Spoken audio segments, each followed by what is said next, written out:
اور بالخصوص اس مہینے کے ابتدائی 10 دنوں کے فضائل بھی رکھنے کی کوشش کروں گا۔ یوں تو ذی الحجہ جو یہ مہینہ ہے اس کے بہت سارے فضائل اللہ کی کتاب میں اور نبی اکرم صلی اللہ علیہ وسلم نے احادیث کے اندر اس کے فضائل بتائے ہیں۔ انشاءاللہ عزیز ان فضائل میں سے میں آج انشاءاللہ آپ کے سامنے چند جو ہے فضائل رکھنے کی کوشش کروں گا۔ سب سے پہلی چیز تو یہ کہ سارے ہی دن اللہ کی طرف سے، سارے مہینے اللہ کی طرف سے، ساری گھڑیاں جو اللہ نے بنائی وہ اللہ کی طرف سے۔ اس میں ایسی کوئی دو رائے نہیں ہے کہ کچھ گھڑیاں اللہ نے بنائی اور وہ مخصوص ہے، ٹھیک ہے۔ یہ الگ بات ہے کہ اللہ رب العزت نے کچھ گھڑیوں کو اپنے فضل سے مخصوص کر دیا، تو سارے ہی دن اللہ کی طرف سے، سارے مہینے اللہ کی طرف سے، ساری گھڑیاں اللہ کی طرف سے، اور سب کے سب اچھے ہیں۔ یاد رکھیں ساروں میں اللہ کی عبادت ہو سکتی ہے، تمام کے اندر اللہ کی معصیت گناہ سے رکنا ہے، تمام میں نیک کام کرنے کا شریعت اور اسلام ہمیں حکم دیتا ہے، یہ بات اپنی جگہ ہے۔ لیکن یہ اللہ کے طرف سے اس کا ایک فضل ہے کہ اس نے کچھ گھڑیوں کو، کچھ دنوں کو اور کچھ مہینوں کو اپنے فضل سے، عبادت کے اعتبار سے ان کی اہمیت بیان کر دی۔ تو یہ بات واضح ہونا چاہیے کہ ایسا نہ ہو کہ جب ہم محترم مہینوں کی بات کریں، جو ہے حرمت والے مہینوں کی بات کریں، تو آپ سمجھیں کہ بس جتنے حرمت والے وہی اہمیت کے حامل ہے، باقی میں آپ جو چاہے کریے، معصیت، فسق، فجور، ایسا نہیں ہے۔ چونکہ ساری گھڑیاں، سارے دن، ساری راتیں، سارے دن اور جو ہے سارے مہینے اللہ کی طرف سے، لیکن اللہ رب العزت اپنے فضل سے، اپنے جود اور کرم سے جس گھڑی کو، جس وقت کو، جس مہینے کو بہتر سمجھتا ہے اس کو کچھ فضیلت عطا فرما دیتا ہے، اور اس فضیلت کی وجہ کچھ نہ کچھ عبادت ہوتی ہے اس کی جو اس گھڑی میں وہ خاص کر دیتا ہے، ٹھیک ہے۔ تو اسی طرح اللہ رب العزت نے 4 مہینوں کو حرمت والا بنایا ہے۔ جس طرح سے ہفتے میں دن کے اعتبار سے جمعے کو جو ہے خاص اہمیت دی گئی ہے، اسی طرح گھڑیوں میں، وقت میں، دعا کی قبولیت کے اعتبار سے رات کے آخری پہر، تہجد کے وقت یا سحر کے وقت کو اہمیت حاصل ہے کہ اللہ رب العزت پہلے آسمان پہ نزول کرتا ہے، تو یہ گھڑی کی اہمیت ہوئی، یہ جمعہ دن کی اہمیت ہوئی۔ اسی طرح ایک مہینے بھی کچھ اللہ رب العزت نے منتخب کیا، اور اللہ رب العزت نے اس کچھ فضائل، کچھ باتیں ایسی بتائی ہے جن باتوں کی وجہ سے یہ مہینہ محترم ہو جاتا ہے، یاد رکھیں وہ مہینہ محترم ہو جاتا ہے، یاد رکھیں، ٹھیک ہے۔ تو اللہ رب العزت نے قرآن میں سورہ جو ہے توبہ، سورہ نمبر 9 آیت نمبر 36 میں جو میں نے آپ کے سامنے تلاوت کی خطبے کے بعد، اللہ نے فرمایا ان عدۃ الشہور عند اللہ 12 شہرا فی کتاب اللہ، کہ اللہ فرماتا ہے کہ اللہ کے نزدیک مہینوں کی گنتی 12 ہے۔ تو اللہ کے نزدیک منتھس کی کوانٹٹی 12 ہے، تو اللہ کے نزدیک مہینوں کی گنتی 12 ہے اللہ کی کتاب میں، جس میں بیان کر دیا۔ اور یہ چیز آج سے نہیں ہے، اللہ فرماتا ہے یوم خلق السماوات والارض، اللہ نے جب سے آسمان اور زمین کو بنایا تب سے اللہ کے نزدیک مہینوں کی گنتی 12 ہے، 12 ہے، یاد رکھیں۔ پھر آگے فرمایا اور کہا منھا اربعۃ حرم، اور ان 12 مہینوں میں سے 4 مہینے 4 منتھس جو ہے حرمت والے ہیں، حرمت والے ہیں، ٹھیک ہے۔ حرمت والے کا کیا معنی ہے؟ حرمت والوں کا یہ معنی ہے کہ اس مہینے میں انسان اللہ کی خوب عبادت کرے، ٹھیک ہے، اس کی معصیت اور گناہ سے رکا رہے، جنگ اور جدال، خاص طور سے جہاد کا ابتدا شروعات نہ کرے۔ ہاں کوئی اگر لڑنے آئے تو دفاع میں جواب دیا جا سکتا ہے، تو جنگ کی شروعات نہیں ہوں گی، معصیت اور گناہ کے کام سے بچتے رہیں گے اور نیکی میں اضافہ کریں گے، یہ معنی ہے محترم یا حرمت والے مہینے کا، ٹھیک ہے۔ تو کہا ان مہینوں میں 4 مہینے حرمت والے ہیں۔ آگے فرمایا ذالک الدین القیم، اور یہی صحیح سلامت اور سیدھا اور قائم دین ہے، فلا تظلموا فیہن انفسکم، تو ان 4 مہینوں میں اے لوگو اپنی نفس پر ظلم مت کیا کرو۔ ظلم کس طرح سے؟ گناہ کر کے، معصیت کر کے، جنگ جدال کی ابتدا کر کے۔ تو ان مہینوں کا خاص ہمیں خیال رکھنا ہے، اور وہ کتنے مہینے؟ خاص طور سے 4 مہینے۔ وہ کون کون سے مہینے؟ صحیح بخاری کی روایت ہے، نبی اکرم صلی اللہ علیہ وسلم فرمایا کہا سال 12 مہینے کا ہے اور اس میں 4 مہینے حرمت والے ہیں۔ آپ سن فرما رہے سال 12 مہینے کا ہے، اس میں 4 مہینے حرمت والے ہیں، اور پھر فرمایا 3 تو وہ جو ایک کے بعد ایک آتے ہیں، 3 تو وہ جو ایک کے بعد ایک آتے ہیں، کون کون سے؟ 3 جو ایک ساتھ آتے ہیں، ذوالقعدہ، ذوالحجہ اور محرم، یہ تینوں ایک کے بعد پے در پے جس کو بولیں گے، ون آفٹر انادر، ایک آتا ہے، ذوالقعدہ شروع ہوتا ہے، ذوالحجہ اور محرم، مطلب 3 حرمت والے مہینے اٹیچ ہے ایک دوسرے سے۔ اور پھر فرمایا ایک وہ جو بیچ میں آتا ہے، اور اس سے مراد جو آپ نے حدیث میں فرمایا رجب ہے، الفاظ کے ساتھ بیان کیا۔ تو 4 مہینے حرمت والے ہیں، ذوالقعدہ، ذوالحجہ، محرم، رجب، 4 مہینے یاد رکھیے یہ حرمت والے۔ ان مہینوں میں جنگ کی ابتدا مسلمان نہیں کریں گے، ظلم اپنی نفس پہ نہیں کریں گے گناہ کر کے، اسی طرح نیکیوں میں اضافہ کریں گے، اور کچھ مہینوں میں تو مخصوص ایام میں کیا نیکیاں کرنا ہے وہ بھی بتا دیا گیا ہے، یاد رکھیے، ٹھیک ہے۔ تو 4 مہینے یاد رکھیے حرمت والے ہیں، اور یہ آج سے نہیں، جب سے اللہ نے زمین و آسمان کو پیدا کیا ہے، یاد رکھیں۔ اور ان مہینوں کے اندر ایک مہینہ ہے، وہ ہے ذوالحجہ، جس کے بارے میں کچھ باتیں آج میں آپ کے سامنے رکھنے کی کوشش کروں گا کہ ذوالحجہ یہ مہینہ کیا ہے، اس کے فضائل کیا ہے اور اس کے فوائد کیا ہے، تاکہ جب یہ مہینہ ہمیں اپنی زندگی میں ملے تو اس مہینے کا ہم صحیح سے فائدہ اٹھا سکے، یاد رکھیں، ٹھیک۔ تو ذوالحجہ یہ قمری کیلنڈر کا، مطلب ہم چونکہ لونار کیلنڈر سے چلتے ہیں، سولار نہیں، تو قمری کیلنڈر کا یہ 12واں مہینہ ہوتا ہے۔ ویسے شروعات محرم سے ہوتی ہے، لیکن یہ سنت سے ثابت نہیں ہے کہ ہم محرم سے شروعات کریں۔ یہ الگ بات ہے کہ اس کی ضرورت تھی۔ عمر بن خطاب رضی اللہ عنہ کا زمانہ تھا، 17 ہجری تھی، اور عمر بن خطاب رضی اللہ عنہ کے سامنے ایک مسئلہ پیش آیا۔ کیا مسئلہ پیش آیا؟ لوگ آئے اور کہا، اے امیر المومنین، ہم لوگ اکاؤنٹنگ کرتے ہیں، حساب کتاب کرتے ہیں، پرابلم یہ ہے اکاؤنٹس کے اندر کہ اکاؤنٹس کی ڈیٹ شروعات کیا لی جائے، سٹارٹ کیا، مطلب ہمارے اکاؤنٹ شروع ہو کر کس چیز کو ہم فرسٹ مانے اور کس کو لاسٹ مانے۔ تو امیر المومنین عمر بن خطاب نے کہا کہ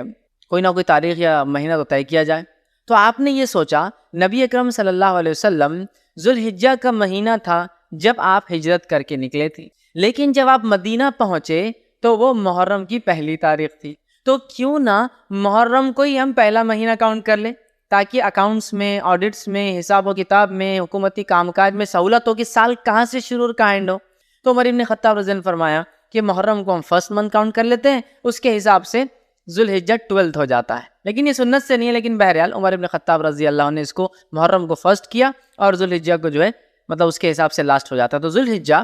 قمری کیلنڈر کے حساب سے، ہجری سن کے اعتبار سے، یہ ہجری کیلنڈر کا لاسٹ منتھ اور آخری مہینہ ہوتا ہے، یاد رکھیے، ٹھیک۔ اور اس کو ذوالحجہ اس لیے کہا جاتا ہے کہ اس مہینے میں حج جو ہے کیا جاتا ہے، تو حج کی نسبت سے ذوالحجہ حج کا مہینہ،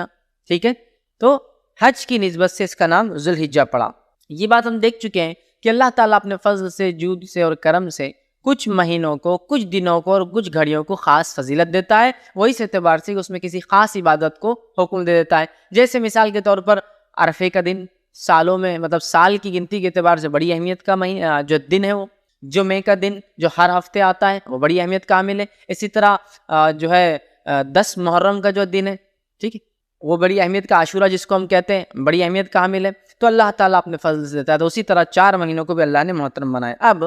اس مہینے کی پہلی فضیلت کیا ہے، اس سے شروع کرتے ہیں۔ اس مہینے کی پہلی فضیلت اور جو اس کی اہمیت ہے وہ یہ ہے، سب سے پہلی فضیلت، کہ اللہ نے اپنی ایک فرض عبادت حج کو اس مہینے میں فرض کیا۔ حج ایک ایسی عبادت ہے جو مخصوص ہے، اس کے مخصوص ایام اور دن ہیں، اور ایک مخصوص مہینہ ہے، اس مہینے کے ان تاریخوں میں ہی حج شروع ہوتا ہے اور ختم ہوتا ہے، یاد رکھیں۔ آج اگر میں کرنا چاہوں تو عمرہ کر سکتا ہوں، حج نہیں کر سکتا ہوں، یاد رکھیں، ٹھیک ہے۔ محرم اسی طرح جو ہے رمضان ہے، رمضان میں روزے فرض کیے، اس کی ایک تاریخ ہے شروعات، اس کی ایک خاتمہ ہے، روزہ کب شروع ہوگا کب ختم ہوگا تمام تفصیلات بتا دی گئی۔ تو اسی طرح جیسے اللہ نے رمضان کو فرض عبادت روزوں کے لیے چنا، اللہ رب العزت نے سب سے پہلی فضیلت ذوالحجہ کی ہے کہ اپنی ایک فرض عبادت حج کا اس میں انتخاب کیا کہ لوگ حج اس مہینے کے اندر کرے۔ تو ذوالحجہ اس مہینے کی پہلی فضیلت یہ کہ اللہ نے حج کے اندر جو ہے حج کے لیے اس مہینے کا انتخاب کیا۔ اور حج کیا ہے میں سمجھتا ہوں سب جانتے ہیں، ابراہیم علیہ السلام جو اللہ کے برگزیدہ نبی تھے،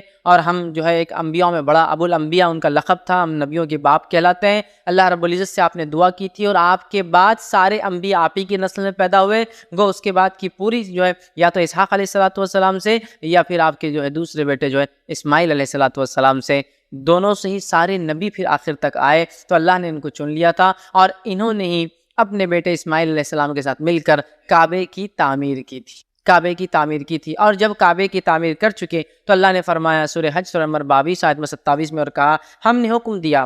کہ دنیا میں حج کی پکار بلند کرو۔ ابراہیم علیہ السلام کو اللہ نے حکم دیا، اے ابراہیم آواز لگاؤ لوگوں کو۔ ابراہیم علیہ السلام نے کہا اللہ میں آواز تو لگاؤں گا، آئیں گا کون؟ مکہ آج سے 5-7 ہزار سال پہلے کی بات ہو رہی ہے، جو بے آباد ایک بستی ہے اور پہاڑی علاقہ ہے، وہاں کچھ اگتا بھی نہیں، نہ سبزی اگتی ہے، نہ پیڑ اگتے ہیں، نہ جھاڑ لگتے ہیں، کہ آواز دو۔ ابراہیم علیہ السلام کو تعجب ہوا کہ آواز تو دیں گے لیکن آئیں گا کون، سنیں گا کون؟ لیکن اللہ رب العزت نے کہا ابراہیم آواز دینا تمہارا کام ہے، پہنچانا یہ ہمارا کام ہے آواز۔ اور ابراہیم علیہ السلام نے آواز دی جو اللہ نے حکم دیا۔ ہم نے حکم دیا کہ دنیا میں حج کی پکار بلند کر دو، لوگ تمہاری طرف دوڑتے ہوئے چلے آئیں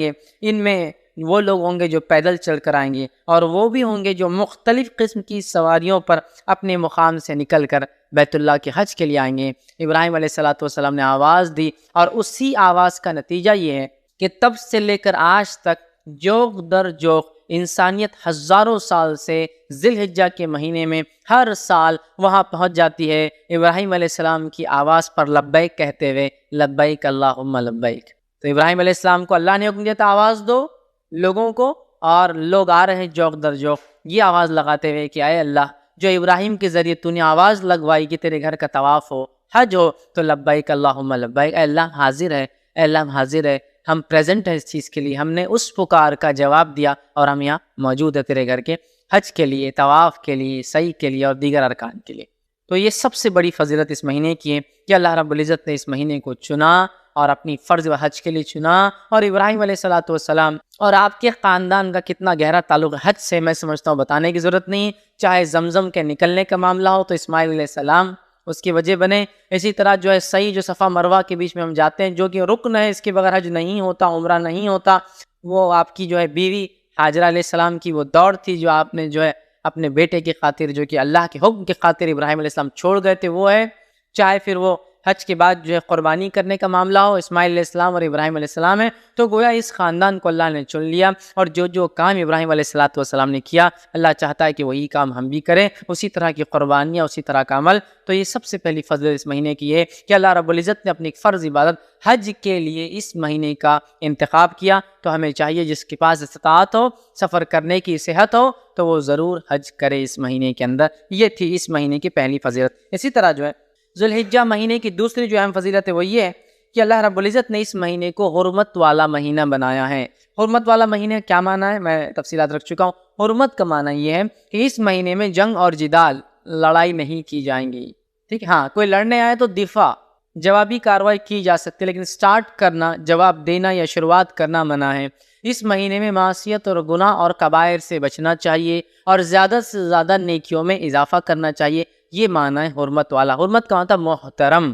جیسا مسجد حرام کہتے ہیں، مطلب محترم، یا حرام کا معنی ہوتا ہے وہ چیزیں جو عام جگہ پہ حلال ہے یہاں لیکن وہ حرام ہے، ٹھیک ہے؟ عام جگہ پہ آپ جھاڑ وغیرہ توڑ سکتے ہیں، جب آپ حج کو جائیں گے تو حرم کے اس میں آپ جھاڑ نہیں توڑ سکتے ہیں نا۔ تو گویا جو چیزیں باہر کی جا سکتی ہے، ابھی جو حج کے لیے جب جائیں گا آدمی تو وہاں اس مقام پہ نہیں کر سکتا، اسے حرمت والا کہتے ہیں، محترم یا حرام چیز۔ اسی وجہ سے مسجد حرم کو حرم کہا جاتا ہے کہ وہاں حرام ہے بہت ساری چیزیں، غلط سوچنا وہاں غلط ہے، نقصان پہنچانا غلط ہے، ایذا دینا غلط، سمجھ رہے ہیں؟ تو 4 مہینے حرمت والے ہیں، تو یہ ان مہینوں میں سے ایک مہینہ ہے۔ تو دوسری فضیلت اس مہینے کی یہ کہ اللہ نے اس مہینے کو حرمت والا مہینہ بنایا ہے، اور اس کی حکمت علماء بیان کرتے ہیں کہ اللہ نے کیوں اس مہینے کو حرمت والا بنایا، اور خاص طور سے ان 3 ماہ کو ایک کے بعد ایک ذوالقعدہ، ذوالحجہ اور محرم کو کیوں حرمت والا بنایا۔ وہ لکھتے ہیں اور کہتے ہیں کہ عرب میں لوٹ مار بہت زیادہ تھی، تو وہ قافلوں کو لوٹ لیا کرتے تھے، تو اللہ رب العزت نے 3 مہینے کو پیدر پر محترم بنا دیا،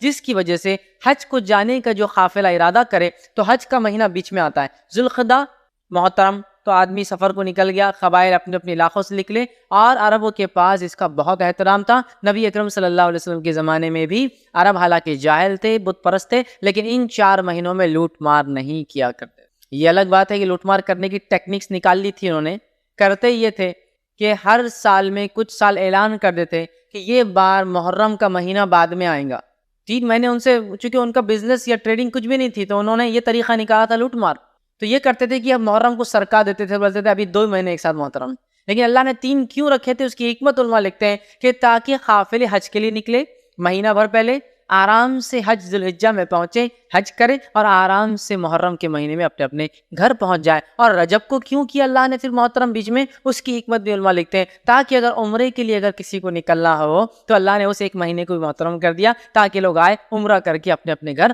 محفوظ اور حفاظت کے ساتھ چلے جائیں۔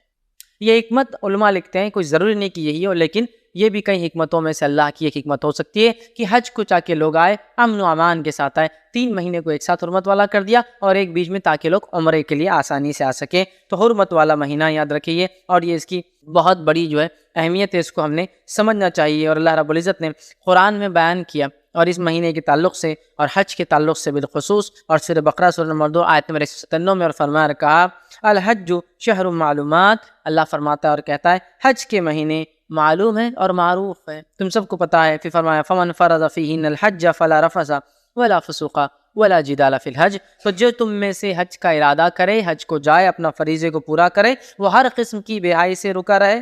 اللہ کے احکامات کی جو ہے نافرمانی بالکل نہ کرے، اور لڑائی جھگڑا ولا جدال، اور لڑائی جھگڑا حج میں نہ کرے، ٹھیک ہے۔ تو یہ بڑا محترم مہینہ تھا، اور عرب اس کو اتنا محترم مانتے تھے، اور حرم کو اتنا محترم مانتے تھے کہ اپنے اگر والد کی قاتل، باپ کی قاتل کو بھی دیکھتے تو حرم میں اس سے بدلہ نہیں لیا جاتا تھا، یا حرمت والے مہینوں میں اس سے بدلہ نہیں لیا جاتا تھا، ٹھیک ہے۔ تو ان کے بعد اس کی حرمت تھی، لیکن یہ بڑی افسوس کی بات ہے، ہم لوگوں کو 4 مہینے حرمت والے ہیں، نبی اکرم صلی اللہ علیہ وسلم حدیث میں بیان کر رہے ہیں، اتنی سارے حدیث کے ذخیرے اور علماء کے اقوال اور فقہوں کی کتابوں میں کیا کرنا ہے کیا نہیں کرنا لکھا ہوا ہے، لیکن اس کے بعد بھی ہم میں سے اکثریت ایسی مسلمانوں کی جن کو حرمت والے مہینے کیا یہی نہیں پتا ہے۔ اگر کسی جاب کرنے والے کو، آفس جانے والے کو یہ بولے کہ ویکینڈ کیا ہے، اگر اسے نہیں پتا ہے تو اس سے بڑا احمق اور بیوقوف کون ہو سکتا ہے۔ جو لوگ جو آفس جاتے ہیں، جاب کرتے ہیں، ویکینڈ سب کو پتا ہے، اس لیے کہ چھٹی ہوتی ہے، خوشی ہوتی ہے کہ اب ہمارا ہفتہ ختم ہو رہا ہے، کسی کا 5 دن کا ورکنگ ہوتا ہے، 2 دن کا جو چھٹی ہوتی ہے، کسی کا 6 دن کا ورکنگ ہوتا ہے، 1 دن کی، تو ویکینڈ کہتے ہیں اس کو، ہے نا۔ مطلب ایک چیز جس میں چھٹی اور ہم خالی ہے تو اس کی اہمیت ہم کو پتا ہے، ٹھیک ہے۔ تو اسی طرح حرمت والے مہینوں کے بارے میں بھی تو پتہ ہونا چاہیے نا۔ یہ وہ مہینے جن میں ہمیں جنگ اور جدال نہیں کرنا ہے، فسق اور فجور اور گناہ اور معصیت اور کبائر سے بچنا ہے، نیکیوں میں اضافہ کرنا ہے، اللہ کی تکبیرات بیان کرنا ہے، کچھ کے اندر کچھ مخصوص چیزیں بتائی بھی گئی ہے کیا کیا کرنا ہے، لیکن ہم جو ہے ہم میں سے اکثریت حرمت والے کب آتے مہینے اور کب چلے جاتے ہیں، اور اس کی ایک اہم وجہ یہ بھی ہے کہ ہم لوگ اسلامک کیلنڈر جانتے ہی نہیں ہیں۔ اگر ہم میں سے، میں کہتا ہوں 100 مسلمانوں میں سے پوچھ لیا جائے کہ اسلام کے 12 مہینوں کے نام کیا، تو میں سمجھتا ہوں ہندوستان کے حد تک تو بتا سکتا ہوں 1 سے 2% لوگ ہی بتا سکتے ہیں کہ اسلامی 12 مہینوں کے نام کیا ہے،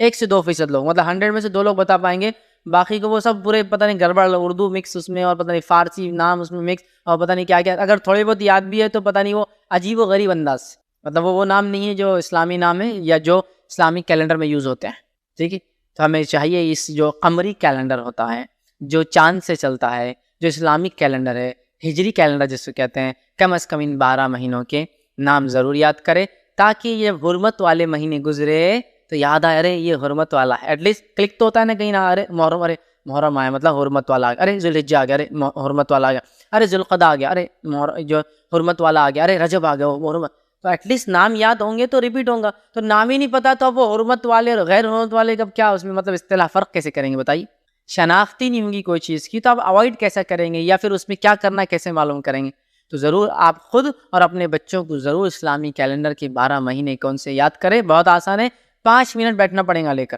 5 منٹس بیٹھنا پڑے گا، محرم اور جو صفر، ربیع الاول، ربیع الثانی، جمادی، 5 منٹ بیٹھنا ہے اور آپ کو پورے یاد ہو جائیں گے باہر۔ یہ الگ بات ہے کہ ہم یوز نہیں کرتے تو ترتیب بہت جلدی نہیں بول سکتے، جیسے ہم جنوری، فروری، مارچ، اپریل، مئی، جون، جولائی بول سکتے، چونکہ ہم ریپیٹیٹیولی اس کو بولتے ہیں، Monday, Sunday, Monday, Tuesday, Wednesday, لیکن یہ ریپیٹیٹیو نہیں بولتے ہم، لیکن پھر بھی یاد تو ہوں گی، سیکوینس یاد ہوگا، ٹھیک ہے، رک رک کر بولیں گے، لیکن یاد کیجیے ضرور، تاکہ جب وہ حرمت والے مہینے آئیں تو ہمیں پتہ چلے کہ یہ محترم مہینے اور اس میں ہمیں یہ اعمال کرنا یاد ہے۔ تو اللہ نے فرمایا حج کے ایام معلوم ہے، ٹھیک ہے، حج کے ایام معلوم ہے، الحج شہر معلومات، کہ حج کے کیا دن ہیں یہ سب کو معلوم ہے، اس کا تم لوگوں کو اللہ نے فرمایا علم ہے، یاد رکھیں۔ اسی طرح اس مہینے کی تیسری فضیلت، اہم فضیلت یہ ہے کہ اس مہینے میں اللہ نے جو 2 تہوار، جو 2 عیدیں ہمیں دی ہیں، جو 2 منانے کے فیسٹیولز دیے، وہ 2 میں سے ایک فیسٹیول آتا ہے جس کو عید الاضحیٰ، بقرہ عید، عید الاضحیٰ، یوم النحر اور بہت سارے ناموں سے بہرحال پکارا جاتا ہے، ٹھیک۔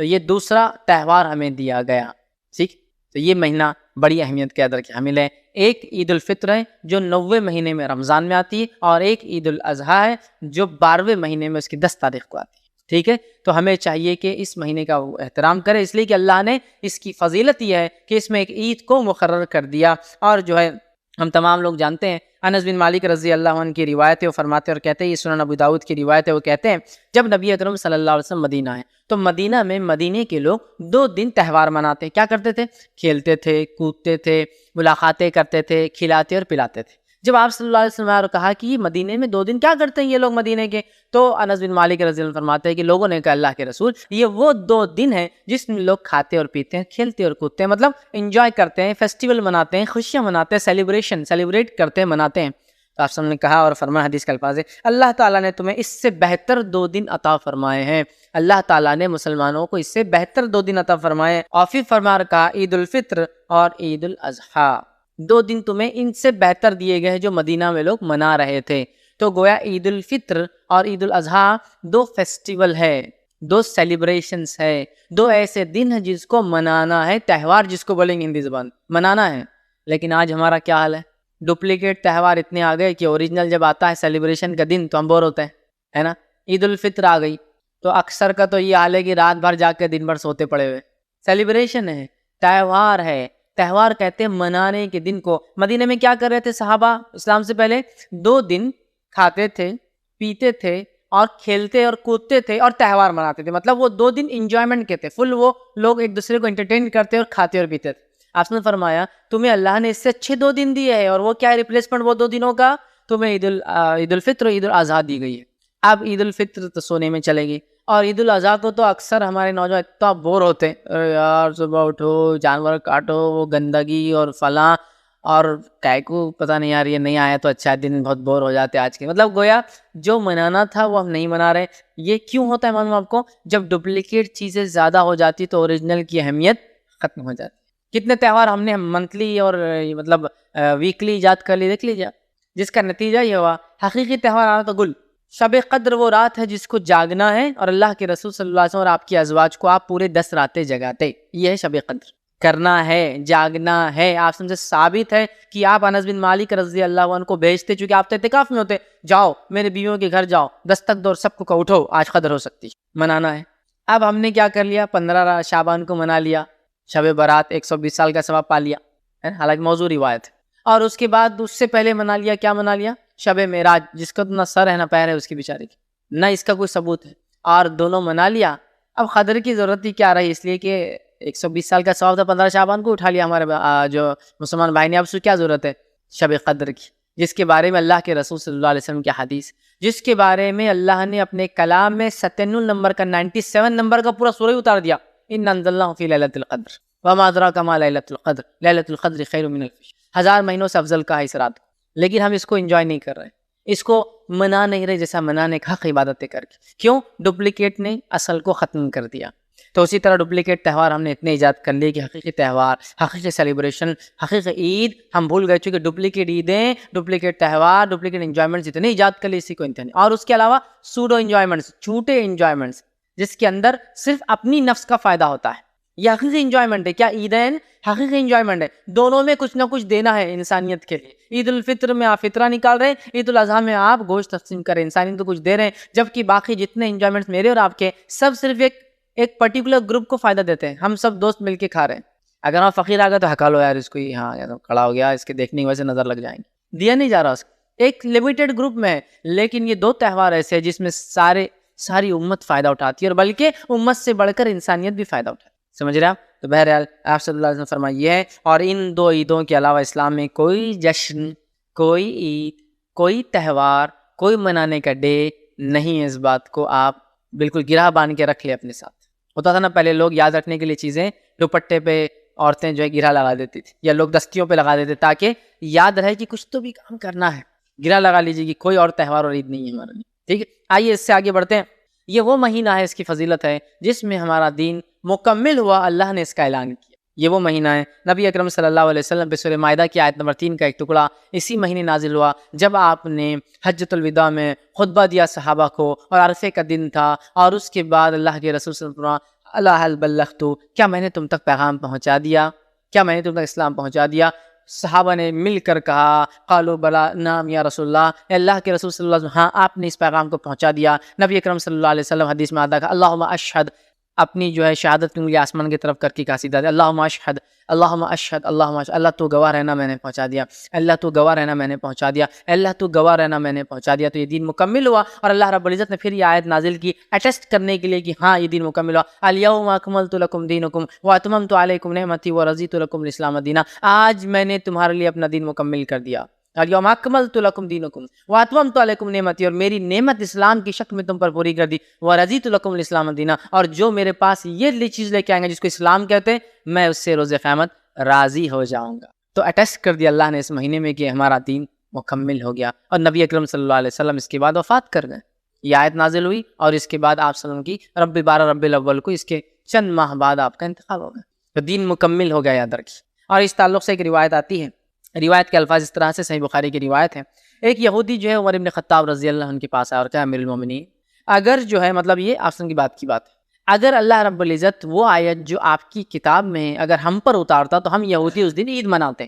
تو عمر ابن خطاب رضی اللہ عنہ نے کہا کون سی آیت اگر تم اترتی تم پر تو تم عید مناتے؟ تو کہا یہ آیت الیوم اکملت لکم دینکم واتممت علیکم نعمتی ورضیت لکم الاسلام دینا، اگر یہ آیت ہماری توریت میں ہوتی تو ہم اس آیت پر عید مناتے، چونکہ یہودی جانتے تھے کہ ان دین اسلام ابھی مکمل نہیں ہوا ہے، آخری نبی آنے والے ہیں۔ اب آخری نبی آ گئے تھے، اسلام مکمل ہو گیا تھا، تو اس یہودی نے کہا اگر ہم پر یہ اتر جاتی آیت تو اتنا خوش ہوتے ہم تو کہ عید منا لیتے۔ تو عمر ابن خطاب رضی اللہ عنہ نے جب اس سے پوچھا کون سی آیت، تو اس نے جب یہ آیت کہی تو عمر ابن خطاب رضی اللہ عنہ نے فرمایا کہا ہاں اس آیت کو تو ہم لوگ خوب جانتے ہیں، یہ اللہ کے رسول صلی اللہ علیہ وسلم پر جمعے کے دن اتری تھی جب آپ صلی اللہ علیہ وسلم عرفات میں کھڑے تھے، اس لیے میں نے کہا یوم عرفہ کے دن آپ نے ایک ہی حج کیا، اس دن یہ آیت نازل ہوئی۔ تو کہا جمعے کا دن تھا، عرفہ تھا، تب یہ آیت وہ فرماتے ہیں کہ ہم پر نازل ہوئی تھی، اور ہم اس آیت کو خوب جانتے ہیں کہ اس کا کیا معنی ہے، سمجھ رہا؟ تو یہ دین کے تکمیل مکمل ہونے کا مہینہ ہے۔ اسی طرح یہ قربانی کا مہینہ ہے، یہ اس کی ایک فضیلت ہے، قربانی کا مہینہ ہے۔